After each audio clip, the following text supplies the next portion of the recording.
اعلیٰ حضرت کی انفرادی کوششیں، پیج نمبر 33۔ پہلی صف میں نماز ادا کرنے کے متعلق اعلیٰ حضرت کی انفرادی کوشش۔ ایک مرتبہ جب نماز مغرب کی جماعت قائم ہوئی تو حاجی محمد شاہ خان صاحب قادری رضوی نے صف اول میں شامل ہونے کی غرض سے شمالی فصیل پر کھڑے ہو کر نماز ادا کی۔ اعلیٰ حضرت امام اہل سنت مولانا شاہ امام احمد رضا خان علیہ رحمت الرحمن نے ان کو دیکھ لیا۔ نماز کے بعد اپنے پاس بلا کر ارشاد فرمایا، خان صاحب، اس طرح پہلی صف کا ثواب نہیں ملتا کیونکہ یہ جگہ مسجد سے خارج ہے۔ آئندہ خیال رکھیے گا، اگر لوگوں کو صف اول کے ثواب کا علم ہو جائے تو قرعہ اندازی کرنا پڑے۔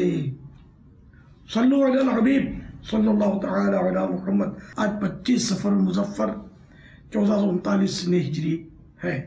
میرے آقا اعلیٰ حضرت امام اہل سنت مولانا شاہ احمد رضا خان علیہ رحمت الرحمن کی شب عرس ہے، تو ہم اصالہ ثواب کریں گے انشاءاللہ۔ بسم اللہ الرحمن الرحیم۔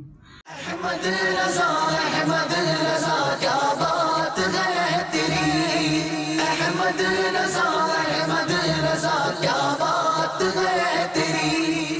یا رب المصطفیٰ جل جلالہ صلی اللہ تعالی علیہ وآلہ وسلم، جو کچھ پڑھا گیا کو میرے پاس اب تک کی ٹوٹی پھوٹی دیکھ دیا ہے، ان پر جو کچھ کھانا پیش کیا گیا ان سب پر اپنے فضل و کرم سے اجر عطا فرما۔ یہ سارا ثواب جناب رسالت میں آپ صلی اللہ تعالی علیہ وآلہ وسلم کو عنایت فرما، خصوصاً علی التخصیص امام اہل سنت مجدد دین و ملت مولانا شاہ امام احمد رضا خان علیہ رحمت الرحمن کو اس کا ثواب پہنچا۔